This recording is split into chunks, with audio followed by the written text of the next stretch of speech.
तो ये बात समझ लो कि ये जो कर्मानुबंध है, ऋणानुबंध है। आप देखो, अगर शाप महात्माओं ने दिया कि तुम्हारे वंश का इससे विनाश होगा, तो भगवान भी परम धाम जा रहे तो उसी कील से, बाण की नोक में जो मछली लील गई थी छोटा कण, उसी से की नोक बनाई और उसी नोक को प्रहार किया। भगवान के श्री चरण में वही बाण की नोक लगी और भगवान स्वीकार किया ना। भगवान का बड़ा लीला विचित्र है। अगर छुप करके उधर रामावतार में बात, तो इधर ऐसे स्वीकार किया है भगवान ने। ऐसा कहीं नहीं दिखाया कि मैं भगवान हूं तो मैं अपने लिए, ऐसा नहीं दिखाया। नारद जी का हित किया पर नारद जी ने श्राप दिया तो भगवान ने स्वीकार किया। बंदरों ने ही सहायता की, जैसा बोले थे वैसा। ये लीला इस शरीर में भोगनी पड़ेगी। आप किसी भी संत ऋषि के पास जाइए, वर्तमान में भी यही सिद्धांत है उन लोगों का। वो कह देते हैं कि देखो कर्म तो तुम्हें भोगना ही पड़ेगा, कर्म का दंड दुख जो है तुम्हें भोगना ही पड़ेगा, भक्ति करो आगे जीवन सुखी हो जाएगा। भले पुरुषों, किसी के पैर में कांटा लगा हो और वो किसी से कहे कि देखो मेरे पैर में पीड़ा हो रही है, कांटा लग के गहरा चला गया, टूट गया, अंदर घुस गया, दिखाई नहीं दे रहा बाहर से, तो जानकार व्यक्ति देखकर बता देता है कि तेरे पैर में कांटा लगा है, जिस कारण से तुझे ऐसा है, पीड़ा हो रही है। अब वो व्यक्ति ये कहे कि कांटा तो मैं निकाल नहीं सकता, कांटा तो ये निकल नहीं सकता, अब तू जूता पहन ले, आगे कांटा नहीं लगेगा, आगे कांटा नहीं लगेगा। क्या ये संभव है? हेलो दोस्तों, नमस्कार, स्वागत है आपका हमारे फिर से एक नए वीडियो में। तो दोस्तों, आज का विषय है कि क्या प्रारब्ध के कर्म भोगने ही पड़ते हैं। तो इस टॉपिक को लेकर आइए चलते हैं आध्यात्मिक ज्ञान चर्चा में, जहां पर दो संतों के विचार लिए जाएंगे। एक तरफ होंगे प्रेमानंद जी महाराज और दूसरी तरफ होंगे संत रामपाल जी महाराज। तो दोस्तों, वीडियो पर पहली बार तो वीडियो को लाइक कर ले और चैनल पर यदि नए हो तो चैनल को सब्सक्राइब कर ले और बेल आइकन का बटन जरूर दबाएं। तो आइए चलते हैं इस वीडियो में और सबसे पहले सुनते हैं प्रेमानंद जी के विचार। एक महात्मा बाल्यावस्था से भजन करते थे, शालिग्राम भगवान पास रखते थे और उन्हीं की आराधना करके बस पाठ, नाम, जप और भ्रमण करते थे। यौवन अवस्था थी, गंगा जी के किनारे अपने ठाकुर को विराजमान करके स्नान करने के लिए कपड़ा ही उतार रहे थे कि 90 लोग आ गए, भाला तलवार सब ले, मारो मारो इसको मारो, घेर लिया। तो उन्होंने हाथ जोड़कर कहा हमने क्या अपराध किया, कोई सुन ही नहीं रहा। तो उन्होंने कहा मार तो डालोगे ही आप 90 लोग, हम कोई अस्त्र शस्त्र तो लिए नहीं, एक बार हमें गंगा में डुबकी लगा देने दो और अपने ठाकुर को स्नान करा देने दो, फिर इसके बाद आप मार देना। भगवत इच्छा से वो लोग रुक गए, स्नान किया और अंदर से प्रार्थना की, प्रभु ये क्या लीला है आपकी, आपके सिवा मेरा कोई है नहीं और ये मुझे मारना चाहते हैं। तो भगवान ने जानते हो क्या कहा उनके अंतर में, तुम मेरे में ध्यानस्थ हो करके शरीर को छोड़ो, ये लोग मारेंगे। ये मेरे भजन का फल है कि तुम्हें 90 जन्म नहीं लेना पड़ेगा, एक ही जन्म में 90 मिलके, तुमने 90 हिंसा की थी पूर्व में, तो तुम्हें 90 बार जन्म लेना होता और एक एक करके मारते। ये मेरे भजन का प्रताप है कि एक बार में ही 90 का हिसाब हो जाएगा। तुम आंख मूंदो, मेरे ध्यान में मगन रहो, मेरे प्रताप से तुम्हें कोई चोट नहीं होगी और स्वाभाविक मूर्छा अवस्था में प्राण तुम्हारे छूट जाए। ऐसा ही हुआ, ऐसा हुआ। तो ये बात समझ लो कि ये जो कर्मानुबंध है, ऋणानुबंध है।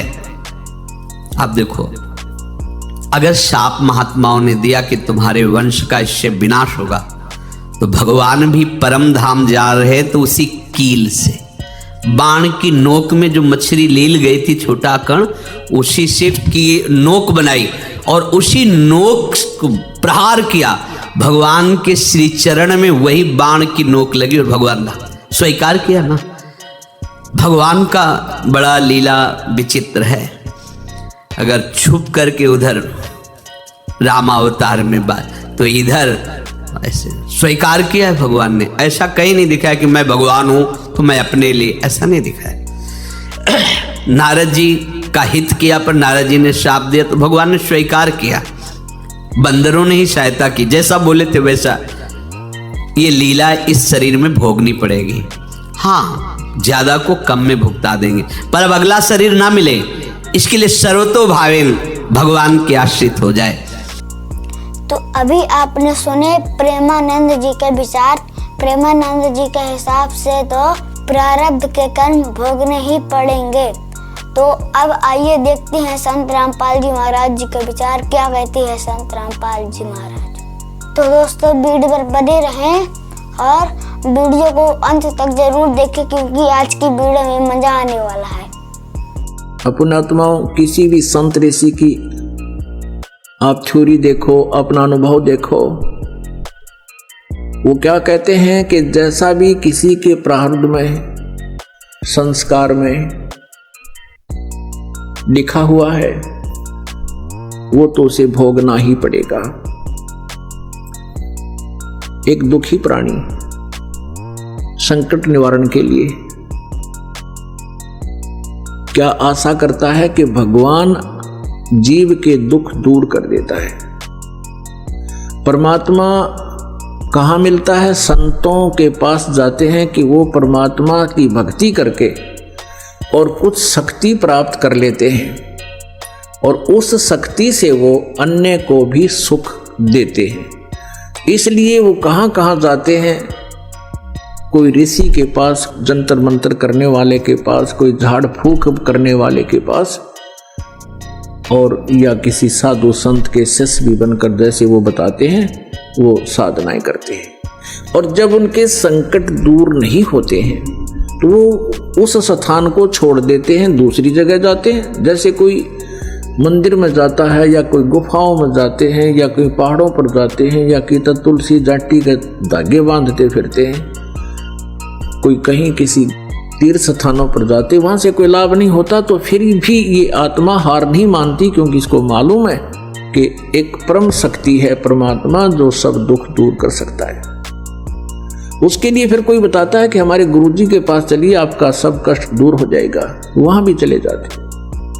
वो ऋषि, गुरुजी, संत, मंडलेश्वर पहले तो उसके संकट निवारण के लिए कोई ना कोई धर्म पूर्ण क्रिया अवश्य बताते हैं। जब उनसे लाभ नहीं होता है तो फिर वो कहते हैं कि बेटा, ये तो तुम्हारा प्रारब्ध का कर्म है। प्रारब्ध माने तेरे भाग्य में लिख दिया गया है, तेरी जीवन हिस्ट्री में लिखा गया है, इसको खत्म नहीं कर सकते, ये तो तुझे भोगना ही पड़ेगा। आप किसी भी संत ऋषि के पास जाइए, वर्तमान में भी यही सिद्धांत है उन लोगों का। वो कह देते हैं कि देखो, कर्म तो तुमने भोगना ही पड़ेगा, कर्म का दंड, दुख जो है तुम्हें भोगना ही पड़ेगा, भक्ति करो, आगे जीवन सुखी हो जाएगा। भले पुरुषों, किसी के पैर में कांटा लगा हो और वो किसी से कहे कि देखो मेरे पैर में पीड़ा हो रही है, कांटा लग के गहरा चला गया, टूट गया, अंदर घुस गया, दिखाई नहीं दे रहा बाहर से, तो जानकार व्यक्ति देखकर बता देता है कि तेरे पैर में कांटा लगा है, जिस कारण से तुझे ऐसा है, पीड़ा हो रही है। अब वो व्यक्ति ये कहे कि कांटा तो मैं निकाल नहीं सकता, कांटा तो ये निकल नहीं सकता, अब तू जूता पहन ले, आगे कांटा नहीं लगेगा, आगे कांटा नहीं लगेगा। क्या ये संभव है? कांटा लगे पैर में जूता कभी नहीं पहना जा सकता।